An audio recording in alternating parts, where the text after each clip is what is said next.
stop for just 1 second. Think about your morning. Think about the walk to work, the commute, the coffee run. How many people did you pass? How many did you actually see? Not the people you know, not the people who can do something for you. The strangers. The people who work the counter, wipe down the table, carry your groceries, walk past you on the sidewalk. The people you don't even bother to notice. The ones that slip right through the gaps of your focus as if they don't exist. Have you ever stopped to think about them? Have you ever asked yourself, what would happen if one of them held the entire future of your life in their hands? What if the casual cruelty you dish out without a second thought today becomes the only thing that defines your tomorrow? What if the person you look right through, the one you dismiss as invisible, turns out to be the only person who can give you a second chance or take everything you have away? This is that story. This is the story of two women, born on opposite sides of the same fence, who learned the hardest lesson that anyone can ever learn. Clara Whitmore grew up in a 20-room mansion, perched on the city's most exclusive hill. Every floor was polished marble, so smooth it caught and reflected the light from the crystal chandeliers hanging overhead. Original oil paintings lined every wall, each one bought at auction by her father for six-figure sums. Silence hung in every hallway. Thick, heavy silence, the kind only money can buy. No one raised their voices. No one ever had to beg for anything. Her father, Richard, owned one of the largest investment firms in the entire state. He was a man who always got what he wanted. And from the day Clara could walk, he taught her one unshakable truth about the world. The world was split clean down the middle into two groups. There were the people that mattered, and there were the people that served them. Clara's mother had died when Clara was just a baby. That was the story everyone told. That was the story Clara believed without question. She'd never known anything different. Richard never let her forget the lesson he'd taught. When a clerk held up their lunch order at a restaurant, he pulled Clara aside and said, "Remember, that man serves us. We do not serve him." When a doorman dropped their bags outside the opera, he shook his head and said, "See how they stumble when they do not pay attention. They are not built to lead." Clara absorbed every word.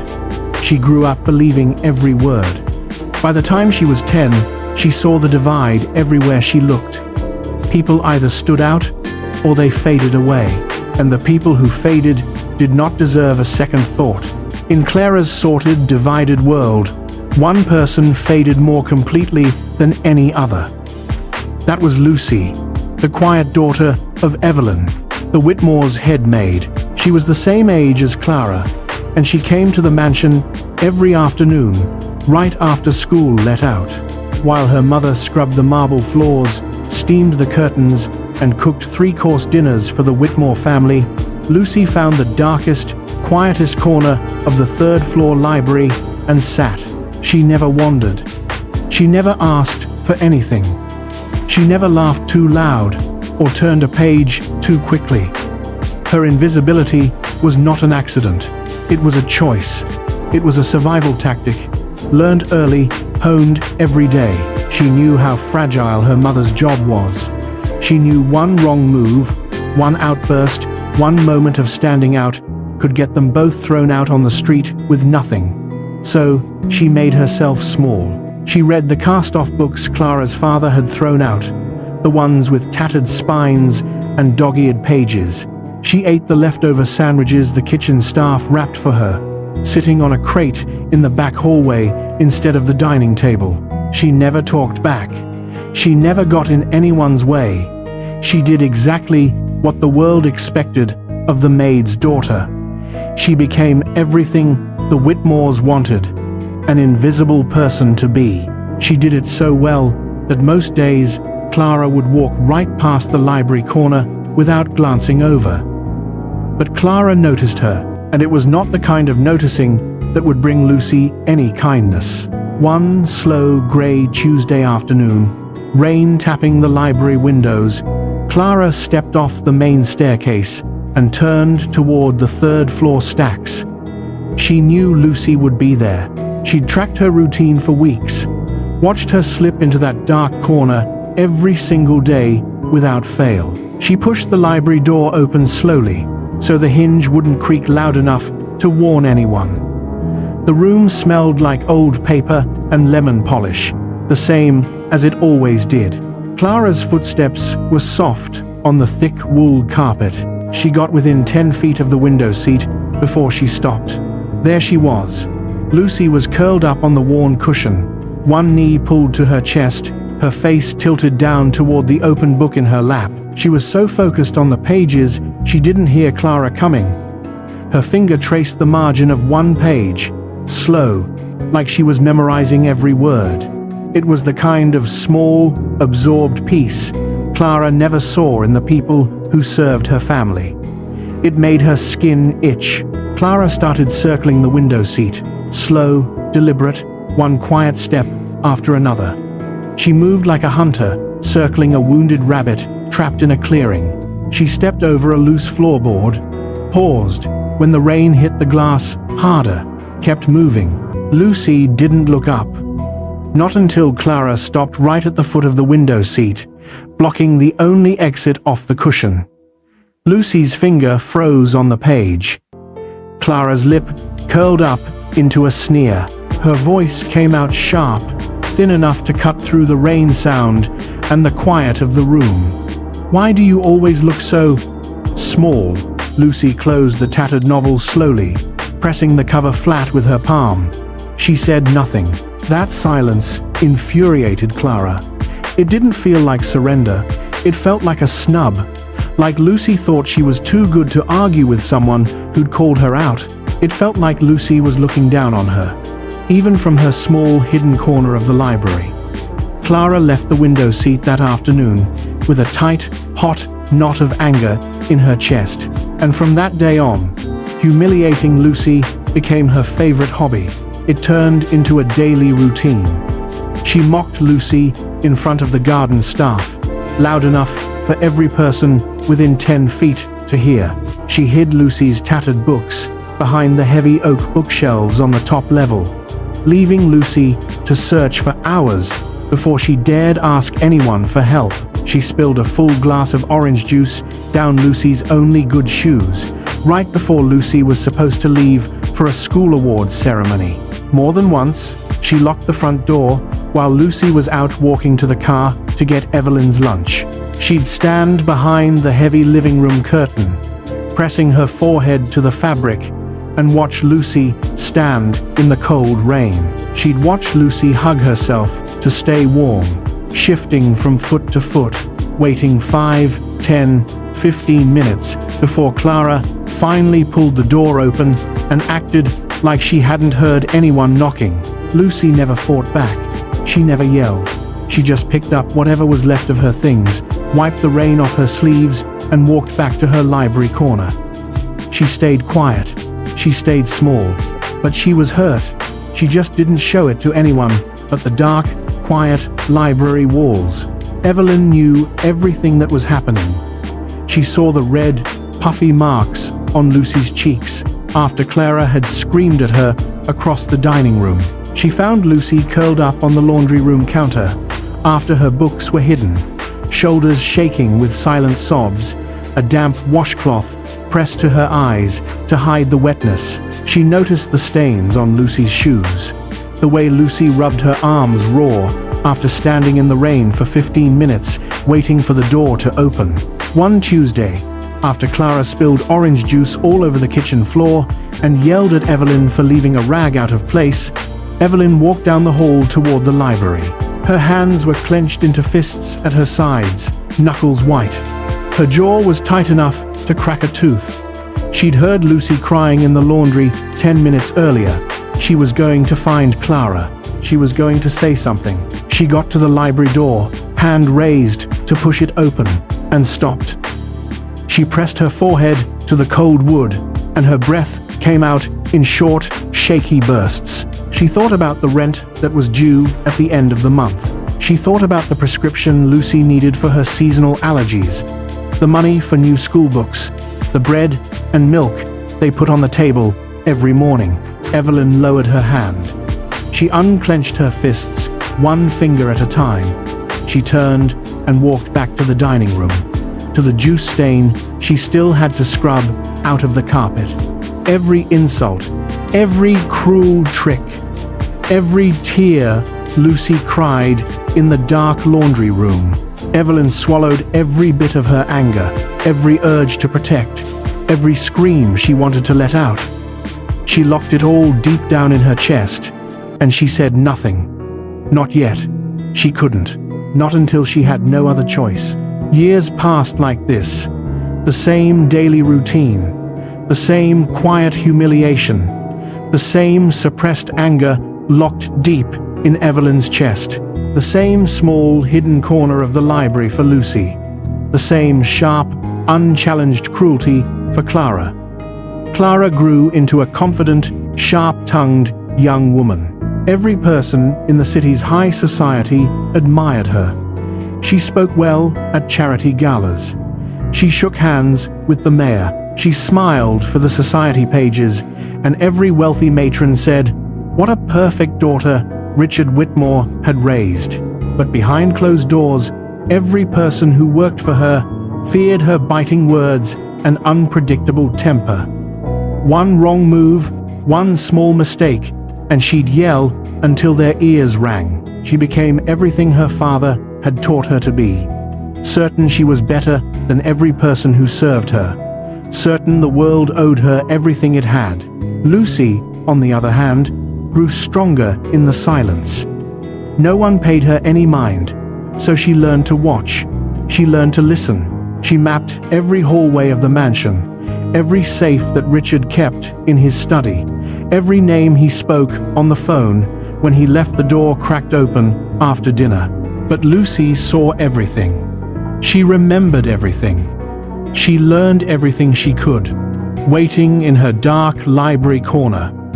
While Clara outgrew her old cruelty, but never outgrew her entitlement. Everyone still saw what they expected to see. No one suspected that the quiet girl in the corner was already holding more pieces of the Whitmore family's future than Clara ever had. No one saw the change coming. Richard Whitmore still woke at 5 every morning, still walked the grounds of the mansion before breakfast, still chaired every board meeting of his investment firm with the same unyielding control he'd had for 40 years. Clara still planned her future around the day he'd step down and hand everything over. It was a given. It was as certain as the sun rising over the hill. No one questioned it. No one expected it to break. That Tuesday, Richard walked into the boardroom just like he always did. He shook hands with the partners, laid his notes on the mahogany table, leaned into the microphone to open the meeting. He called the first item on the agenda, a multi-million-dollar merger that would double the firm's size. He opened his mouth to lay out the terms. He got 3 words out. His hand flew to his chest. His face drained of color. He crumpled forward, hitting the table hard enough to send his notes sliding off the edge onto the floor.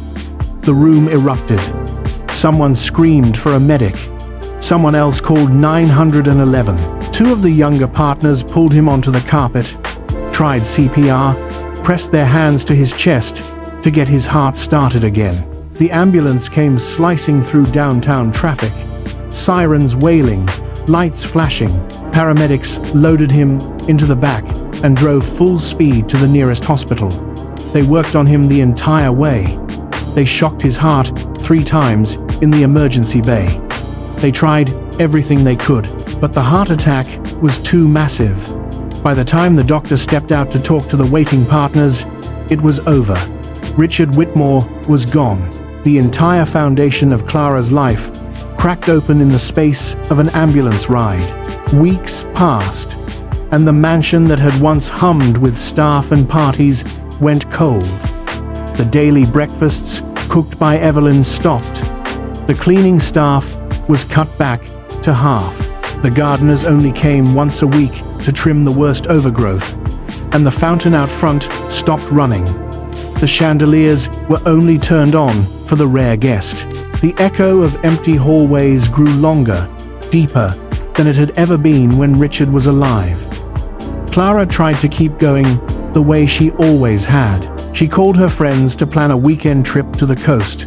She pulled out her card to pay for a new dress at the boutique downtown. The transaction was declined. She called the bank, angry, yelling at the representative on the line. They told her all accounts were frozen until the will was read and the estate settled. No access, no exceptions. For the first time in her life, Clara couldn't just have what she wanted. She couldn't just snap her fingers and make it appear. She went back to the mansion and walked from room to empty room. She'd walked these halls every day of her life, but they felt foreign now. No one was there to fold her laundry. No one was there to answer when she called for a glass of water. No one adjusted the temperature when she complained it was too cold. The day of the will reading arrived. Clara put on her best outfit, drove herself to the mansion in her father's car, and walked straight to the study where Richard had conducted every bit of his business for 30 years. The lawyer was already there, sitting behind Richard's big mahogany desk, a thick envelope sealed with wax laid out in front of him. Evelyn stood in the back corner of the room, quiet as she always had been, hands folded, not looking at anyone. Clara paid her no mind. She walked straight to the big leather armchair by the fireplace, the one Richard had always sat in when he held meetings. She pulled it out a little closer to the desk, settled herself into the cushions, and sat upright with her back straight. She crossed one leg over the other, her expression calm, confident, completely in control. The cold uncertainty she'd felt in the empty hallways faded the second she sat down. This was hers. It was always going to be hers. No trick of law, no last-minute change could take what her father had promised her whole life. She ran through the list of assets in her head, just like she had 100 times before. The mansion, with all the art and the furniture and the land on the hill. The company, with all the board seats and the investment accounts and the private jet. The cars in the garage, the vacation house on the lake, the stocks and bonds and cash holdings that added up to more money than she could ever spend in a lifetime. She was already mentally mapping out the changes she'd make. She'd repaint the master bedroom. She'd hire more gardeners to get the fountain running again. She'd throw a big party to celebrate, invite all the people from the country club who'd been sidestepping her since her father died. The lawyer adjusted his glasses on the bridge of his nose. He cleared his throat once, loud enough to cut through the silence of the study. Clara lifted her chin, waiting. The clock on the mantel ticked once, twice, 3 times. Everything was exactly as she expected it to be. Except it wasn't. But she didn't know that yet. The lawyer's voice is steady, formal, the same voice he uses for closing arguments and contract signings. He reads through the opening clauses, the small bequests to old family friends and the household staff, the standard language that wraps around a lifetime of assets. Clara nods along, barely listening. Every word confirms what she already knows. Everything goes to her. She doesn't bother hiding her impatience. This is a formality, a box to check before she takes what's hers. Then the lawyer pauses. His finger presses down on the page, right on the line that changes everything. He looks up, meets Clara's eyes across the desk. Miss Clara Whitmore will inherit the entire Whitmore estate, he says, under one condition. The words hang in the air. Clara blinks. She doesn't move for 3 full seconds. The confident smile that had been tugging at the corner of her mouth fades. She'd never heard of any condition.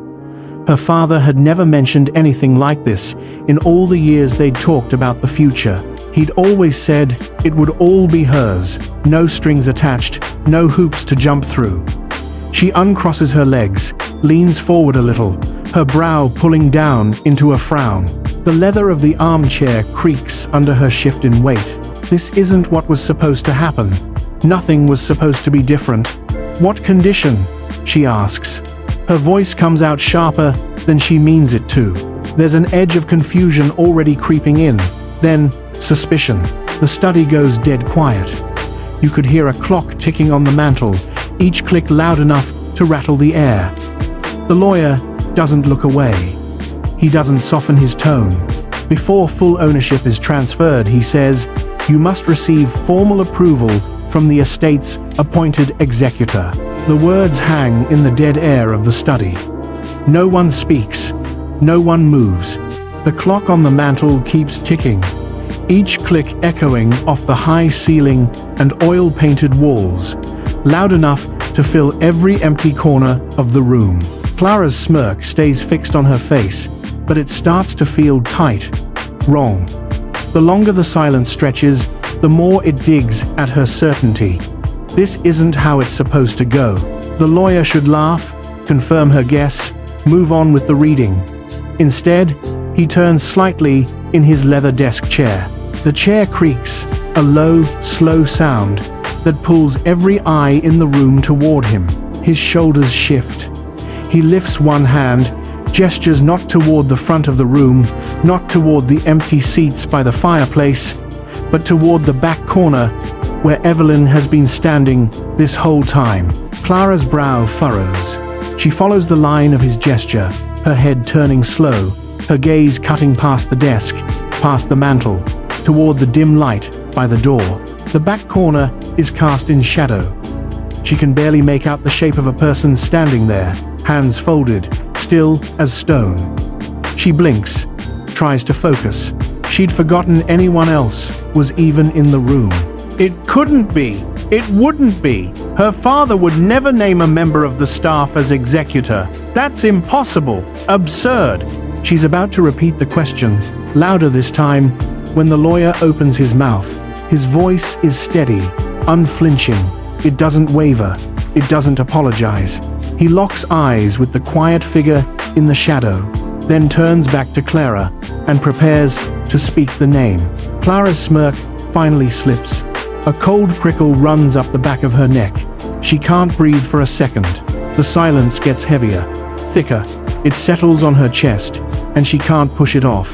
Miss Evelyn Carter. The lawyer says the name clear, slow. No room for misinterpretation. No room for mistake. It means, Evelyn says, her voice still quiet, still steady. Your father trusted me to decide if you are worthy of what he built. That's when the dam breaks. Clara explodes out of the leather armchair so fast the chair scrapes back across the marble floor. The high, sharp screech of wood on stone cutting through the room like a blade. Her face burns bright red, every vein standing out on her neck, her hands clenched into tight fists at her sides. Worthy? She screams. You get to decide if I'm worthy? You clean my toilets, you wash my sheets, you've never run a business, you've never owned anything more expensive than the broom you carry around this house. How dare you? How dare my father do this to me? She steps forward, one sharp, angry step toward Evelyn, her shoulders hunched, her teeth bared like a cornered animal. This is my inheritance. This is everything that's supposed to be mine. My father built this whole life for me. He would never hand control of it to the help. He never would. This is a trick. You forged the will. You paid off the lawyer. You've been waiting years to steal what's mine. She stops, panting hard, her chest heaving up and down with every ragged breath she pulls into her lungs. Evelyn doesn't flinch. She doesn't step back. She doesn't raise her voice to match Clara's. How dare you stand there and act like you have any right to judge me? Clara snarls. You don't know anything about me. You're nothing. You've always been nothing. You'll always be nothing. When Clara's breathing finally slows, Evelyn speaks. Her voice doesn't rise. It doesn't shake. It just cuts straight through the thick, hot anger hanging in the air. I've done more than clean this house, Clara, she says. I've kept this house running. I've watched your father build this company from nothing, and I've watched you grow up never learning a single thing he spent his life earning. Now, she says, you will learn. She starts laying out the terms. Clear, non-negotiable, no room to argue, no room to cut corners. First, you will take over the company's smallest, worst-performing branch on the west side of the city. You will turn it around on your own. No special help, no calling in favors from your father's old business partners. No throwing money at problems to make them go away. Second, you will volunteer 4 hours every week at the city's homeless shelter downtown. No skipping, no paying someone else to go in your place, no cutting out early to go to a party. Third, you will live on a strict $300 a week budget. No exceptions. Clara blinks. She opens her mouth to snap back, to yell that she'll never agree, but Evelyn cuts her off before she can speak.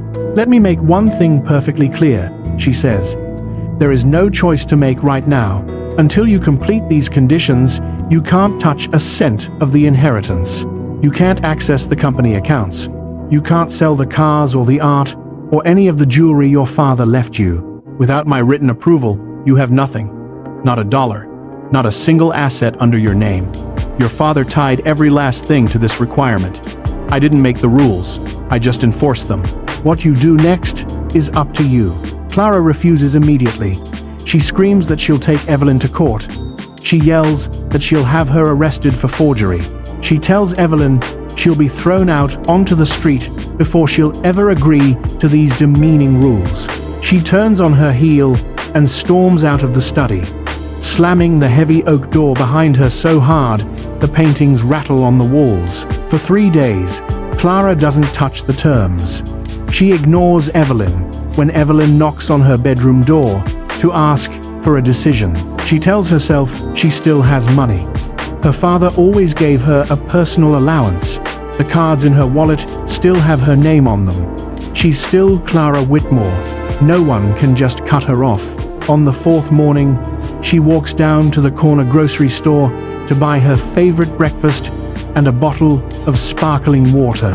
She drops her items on the counter, pulls out her black credit card, and hands it to the cashier. The cashier swipes it. The machine beeps once, then flashes a red error message. Declined. Try another card, the cashier says. Clara's face heats up. She pulls out a second card, then a third. All 3 come back declined. The people waiting in line behind her start shifting their feet, clearing their throats, staring. She grabs her phone, steps outside, and pulls up her bank account. The screen loads. A pop-up notification blinks at her from the top. Account frozen. She walks back up the hill to the mansion. She finds Evelyn in the kitchen, folding clean laundry. I'll do it, she says, her voice tight, her jaw clenched. I agree to your conditions. The first Monday morning, Clara drives the old beat-up sedan she can still afford across town to the branch office. The building sits between a laundromat and a closed diner, its paint peeling, the front door sticking when she pulls it open. She walks in, holding a printed folder with her name on it, back straight, ready to introduce herself as the new manager. She expects people to stand, to shake her hand, to call her Miss Whitmore. No one looks up. The receptionist keeps typing on her chipped keyboard. 2 account managers lean against the copy machine, talking about their weekend plans. They don't even pause when she walks past them to the manager's office. She drops her folder on the desk, the surface sticky with old coffee, and pulls up the branch's monthly budget spreadsheet. She's never had to build a budget before. She's never had to add up monthly expenses line by line. She clicks the wrong cell. She deletes 3 months of data by accident. She panics, slams the laptop shut, and calls the front desk to ask for the admin assistant to come fix it. The admin assistant sticks her head in the door, takes one look at the screen, and snorts. You deleted the Q2 ledger, she says. I'm not staying late to re-enter that. She pulls the door shut behind her, leaving Clara staring at the blank screen. That afternoon, She has to choose between fixing the broken HVAC system that blows only hot air, or paying the invoice for the new office supplies the team needs. She adds the numbers wrong. She approves the HVAC repair, then realizes she doesn't have enough left to cover the invoice. The office runs out of printer paper 3 days later. No one will help her reorder it. Every night, she drives back up the hill to the mansion, her shoulders aching, her mind spinning. She has never worked this hard, she has never been this tired, and no one cuts her a single break. Clara pulls through the mansion gate as the sun dips low behind the hill. She parks the old sedan next to the empty carriage house, cuts the engine, and sits behind the wheel for 5 minutes, just breathing. Her hands are still shaking from the afternoon. She'd messed up the payroll calculation again, and 2 part-time employees had showed up at her desk, demanding to know why their checks were short. No one had accepted her apology. No one had cut her slack. They just stood there, arms crossed, staring at her like she was a child who'd wandered into the wrong job. She pushes open the car door and drags herself up the back steps to the kitchen. She'd bought a box of pasta the day before, the only thing she can afford on her $300 weekly budget. She fills a pot with water, turns on the stove, and forgets about it while she pulls off her boots. The smoke alarm screams first, sharp and loud, cutting through the quiet house. She jumps up, runs to the stove, and yanks the pot off the burner. The water boiled dry. The pasta at the bottom is black, charred, stuck to the metal. She stares at it. The smoke stings her eyes. She can't even remember the last time she ate a meal that didn't come from a cheap fast food drive-through. She can't even cook pasta without ruining it. She sinks down onto the cold stone step, her legs giving out under her. Tears spill over before she can stop them. "I don't understand," she whispers, her voice raw and cracking. "Why is everything so hard? Why won't anyone just help me?" The question hangs in the cool evening air, thin and raw. Inside the house, the smoke alarm has gone silent, leaving only the faint smell of burnt pasta and the rustle of leaves in the overgrown garden. Lucy hears every word from the kitchen doorway. She's been home from school for an hour, sitting in her usual library corner, listening to Clara stumble through another failed night. She sets her book down on the windowsill. She wipes her palms on the side of her pants. She hesitates. One foot crosses the threshold of the dining room, then pulls back. She thinks of every locked door, every hidden book, every time she's walked past Clara and pretended not to exist. Then she exhales, steadying herself, and walks out. The grass crunches under her shoes as she crosses the garden. She stops at the bottom of the steps, then sits down beside Clara on the cold stone. The space between them is only a few inches, but it feels like it holds 20 years of cruelty and silence. "Because you never had to try before," she says. Her voice is soft, no bite, no blame, just a plain fact. It hits Clara harder than any scream. Clara lifts her face from her hands, tears streaking her cheeks, and looks at Lucy. For the first time, she doesn't see the invisible maid's daughter. That night, Lucy walks her through the basic spreadsheet formulas her father never bothered to teach her. She explains how payroll taxes work, how to negotiate with vendors, how to apologize sincerely when you mess up. She points out the blind spots Clara never knew she had. Slowly, carefully, she starts putting the pieces back together. Week after week, Clara shows up at the branch office at 8 a.m. sharp. She stays until 6 p.m. most days, going over every line item with a fine-tooth comb. She starts bringing donuts for the morning shift, using the extra change she scrimped from her grocery budget. She listens when the senior receptionist complains about the broken chair in the lobby, and uses the office maintenance budget to replace it instead of reallocating the money to new business cards for herself. She stops rolling her eyes when employees ask questions. She stops demanding preferential treatment. She learns to fix the copy machine when it jams, to order her own coffee from the corner shop, to apologize when she snaps at someone by mistake. After the first month, she pulls the monthly profit and loss statement. The numbers still show a small loss. She sits at her desk for half an hour, staring at the screen, and doesn't cry. She just calls Lucy that night, and they go over the variable costs line by line, cutting unnecessary expenses that no one had bothered to flag in years. 2 more months pass. The end of the quarter arrives. Clara sits across from the part-time accountant, waiting for her to finish compiling the final numbers. The accountant taps the enter key, leans back, and blinks at the screen. She looks up at Clara, surprised. "We turned a profit," she says. "Not a big one, but a profit. For the first time in 3 years." Clara leans forward, stares at the numbers, and presses a hand to her chest to steady her racing heart. That night, the entire office goes out for drinks at the dive bar down the street. They buy Clara the first round. They laugh with her, not at her. The autumn afternoon sun streams through the living room's tall bay windows, gilding the edges of the oil paintings that line the walls. Dust motes dance in the light, slow and quiet, as Clara and Lucy step through the doorway. Clara's hands are tucked into the pockets of her jacket. She's been called in this morning after the final audit of the branch's quarterly results, and she knows what this meeting is for. She still can't quite believe it's here. She spent 3 months volunteering at the homeless shelter, 4 hours every Wednesday and Saturday.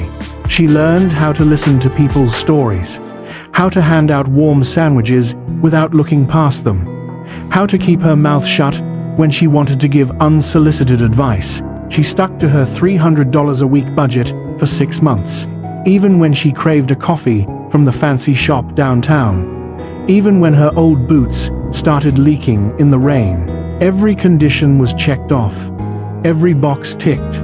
Evelyn sits in the old leather armchair by the fireplace, the will document folded neatly on the side table beside her.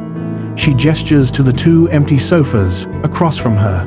"Sit," she says. Clara sits on the edge of the cushion, back straight, heart tapping a steady rhythm against her ribs. Lucy sits beside her, quiet as always, hands folded in her lap. Evelyn leans forward slightly, her gaze fixed on Clara. "You've met all the conditions," she says. "Every single one." Clara exhaled slow, the air rushing out of her lungs like she'd been holding it for 6 months. A rush of relief floods her, warm and bright, so strong her eyes prickle. "You've earned the inheritance," Evelyn says. "It's all yours. The mansion, the company, everything." Clara nods. She opens her mouth to speak, but Evelyn holds up a hand to stop her. "But I'm not finished," she says. "There's something else you need to know before anything is signed."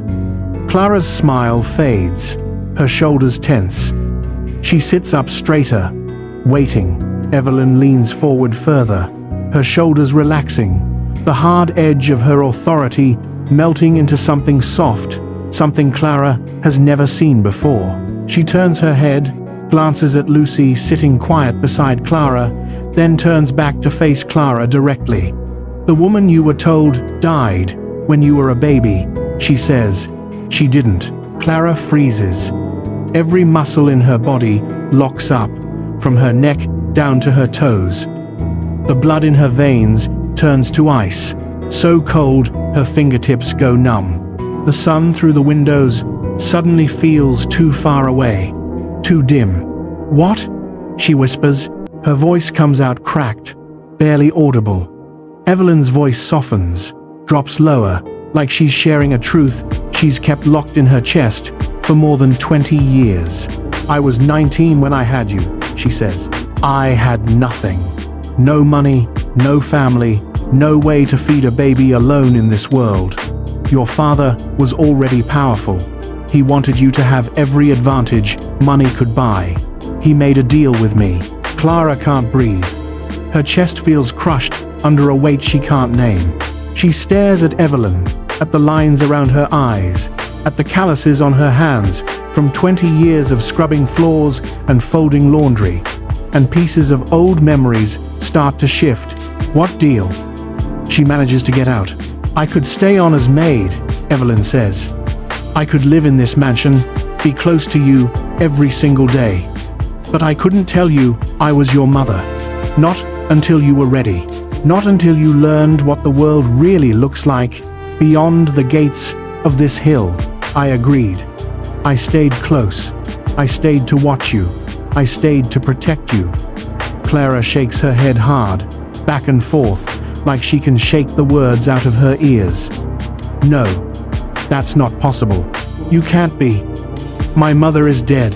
Everyone told me she was dead. Memories flood Clara's mind, one crashing after another, all rearranging themselves into a new pattern she can't bear to look at. Every demand she'd screamed at Evelyn for burning her toast, every time she'd snapped for dusting the bookshelves wrong, every cruel comment she'd thrown at the woman who'd carried her, who'd given up everything just to stay close. She stares at Evelyn, at the tears glistening in her eyes, and a second question pushes its way up her tight throat. What about Lucy? She whispers. The words come out raw, scraped raw by the shock that's still locking her muscles in place. Evelyn's gaze softens. She reaches out, rests one hand on the back of Clara's sofa, and nods toward the girl still sitting beside her. Lucy Carter, she says, is your half-sister. The second revelation hits Clara harder than the first. It knocks the air straight out of her lungs. Every memory of every cruel trick floods her, sharp and hot, each one burning into her skin. Every time she'd hidden Lucy's books and left her searching for hours. Every time she'd mocked her worn shoes in front of the garden staff. Every time she'd locked Lucy out in the cold rain and stood behind the curtain watching her shiver, laughing to herself. All those years, all that cruelty, directed at the girl who shared her blood, the girl who'd grown up right beside her, in the same house, invisible only because Clara had chosen to make her that way. Clara's eyes fill with tears. They spill over immediately, running down her cheeks hot and fast, dripping off her chin onto her lap. She can't look at Lucy. She can't bring herself to turn her head and meet that quiet, forgiving gaze she's seen 100 times. She chokes. She can't get the words out. Her throat feels closed, blocked by a thick ball of guilt and grief that won't move. The weight of everything she's done crushes down on her, heavy and unforgiving. For the first time in her life, she truly understands what she did. Clara turns back to Evelyn, her voice cracking with equal parts pain and anger, tears still streaming down her face. Why didn't you tell me sooner? She asks. Why wait all these years? Why make me go through all of this? Make me hurt all of you just to find out? Evelyn doesn't look away. She lets the question hang in the silent room for a long moment, letting Clara feel the weight of it before she answers. Because you needed to become someone who deserved the truth, she says quietly. Her voice is steady, gentle, but unflinching. Your father and I both agreed on that. You needed to learn that the world doesn't owe you anything just because you were born with a last name. You needed to learn that people aren't invisible just because they serve you. Just because they don't have money, or power, or connections, doesn't mean they don't matter more than the people who do. Clara's trembling slows, just a little. She stares at Evelyn, at the love and grief and patience mixed in her face. And she starts to understand. If I'd told you when you were 10, Evelyn says, when you were 15, when you were the spoiled girl who locked Lucy out in the rain for fun, you would never have believed me. You would have never changed. You would have thrown me out, kept living the same life, never seen the people around you as anything more than tools to get what you wanted. That's not the life your father wanted for you. That's not the life I wanted for my daughter. I waited because I wanted you to earn this. I wanted you to earn the right to know your family. I wanted you to learn that kindness matters more than a bank account. That respect isn't given to you because of your name. It's earned, one day at a time, by how you treat the people who can't do anything for you.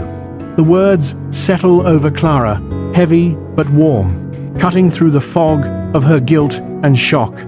Every lesson she'd learned the hard way over the past months suddenly lines up, makes sense. Every struggle, every humiliation, every moment of exhaustion was leading to this. The tears keep falling down Clara's cheeks, but they're no longer just tears of guilt. They're tears of realization. For the first time since the will was read, since Richard's heart attack, since she learned the whole truth, she can breathe again. She wipes at her face with the back of her hand, smearing the salt water across her skin, and finally lifts her head to look at Lucy. Lucy's eyes are red. Her cheeks are wet, but she doesn't look away. She holds Clara's gaze, soft and open. No anger, no blame, just waiting. Clara takes a deep, shaking breath. She pushes herself up from the armchair where she's been sitting, one step at a time, her legs still unsteady under her. She walks across the room, slow, deliberate, not stopping until she's standing right in front of the woman who raised her from a distance, who gave up everything just to be near her. Evelyn's hand lifts, trembling, like she's afraid to believe what's happening. Clara reaches out first. She wraps her arms around Evelyn's shoulders and pulls her close.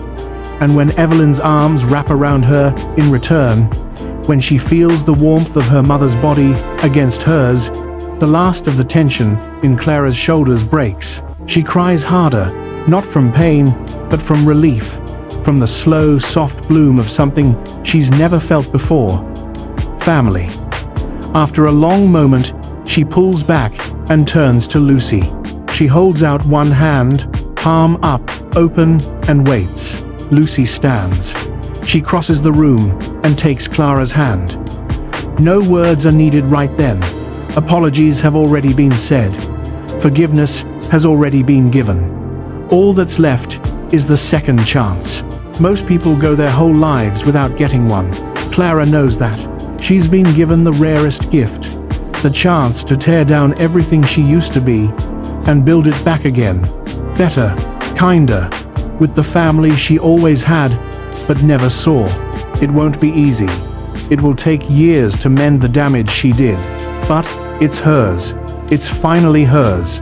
Clara stands there in the sunlit living room, holding her mother's hand and her sister's hand, and everything she ever believed about success and worth falls apart. She spent her whole life chasing the things money buys. She thought being powerful meant being cruel. She thought being important meant making other people feel small. She thought the people who served her didn't have dreams, didn't have pain, didn't have a right to be seen. She was wrong. Every part of it was wrong. Success means nothing without humility. You can build a company worth billions, live in a 20-room mansion on the most exclusive hill, walk through rooms full of people who bow to your name. But none of that matters if you can't see the humanity in the person who cleans your floors. None of it matters if you walk past people every day like they're just furniture, like they don't exist. Wealth means nothing if you can't see the people around you. The person you dismiss, the person you humiliate, the person you treat like they're invisible today. That's the person who could hold your entire future in their hands tomorrow. Richard knew that deep down. He built his fortune by seeing opportunities other people missed, but he almost let his daughter become a person who couldn't see the people right in front of her. That's why he made the deal with Evelyn. That's why he made Clara earn her inheritance. He knew the truth that most rich people never learn. The people society tells you are invisible are often the ones who see the world more clearly than anyone else. This isn't just a story about Clara Whitmore and the wealthy family that hid a secret in a 20-room mansion. It's a story about you. It's a story about the people you walk past every single day. The barista who hands you your coffee before you've even had your first sip. The janitor who cleans up the trash you leave behind after your meeting. The delivery driver who waits in the rain for 10 minutes just to hand you a package you ordered last week. The intern who sits in the back of the conference room, quiet, trying not to get in your way. You don't notice most of them. You don't ask their names. You don't think about their dreams, their fears, the battles they fight when they're not serving you. You treat them like they're part of the background, like they're invisible. Now, imagine you're Clara. Imagine you grew up thinking the world is split into two groups.